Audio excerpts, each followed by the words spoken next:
Hey guys, this is Ludwig.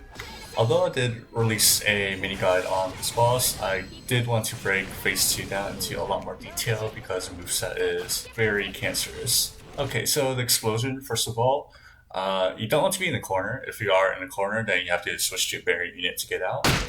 After that, he will come close and he will use a multi-slash. And pay attention to my FB Shino positioning, so you actually don't want to stay too far away from the boss, and we'll explain that later. And you preferably want to take the top of the map so that he will rush towards the top of the map afterwards. Besides that, this is the frame where you want to jump. It's around when you hold this weapon sideways.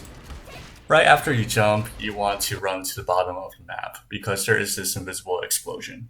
So you can avoid it if you are far away enough, but the safe way is to just run to the bottom of the map.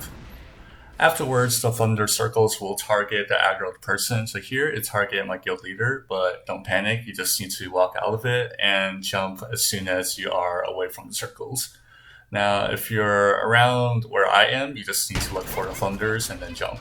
It also helps to use sound as a reference for when to jump. After that, we get one of the two parryables right after this move.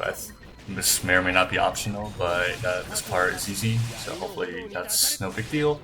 Now the 4-hit parryable is the biggest pain all players have. So for me, there are two ways to deal with this. One is if you're on a melee unit, you go behind, and I should walk down here to make the little circle not be in my parry zone. So it is very annoying to parry when you have everybody leaving the circles over there. Therefore, give yourself enough space so that you don't need to walk into your parryable with those rocks. Also, here's the ranged version, so you want to stay far away, dodge backwards, and after that, dodge out the third AoE and walk back in. So keep these two routes in mind. Both of them are ways to dodge or to deal with this 4-hit parryable. Okay, so we just dealt with the 4-hit parryable. After this, there is a possible optional move here. It is parryable, and if you fail it, it's just a very small zone to dodge. Next up is the double parry zone. There's actually a very nice way to tell which one it is. Right after he jumps away, you might be able to see this green circle, and the green circle of course will indicate where he will land. Now if you don't see it, you can still use auto approach to attempt to find his position. This may or may not work.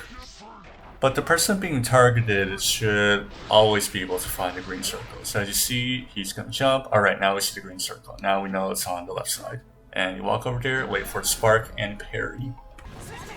After that, he's supposed to use the running double axe, the move with the circles that follows you, but we already got him down back to phase 1. So when he goes back to 1 HP bar, and then he'll heal back a little bit, and then he'll go back to phase 1, which is, pretty straightforward. So one idea of running this is you try to not all in too hard for the first 2 or 3 parries, and you leave him at 3 HP bars with a little bit above that. And the next parry, then you just hard all in. You make sure that he has only like 1.5 HP bars left or so, maybe a little more than that, but you just want to burst him hard.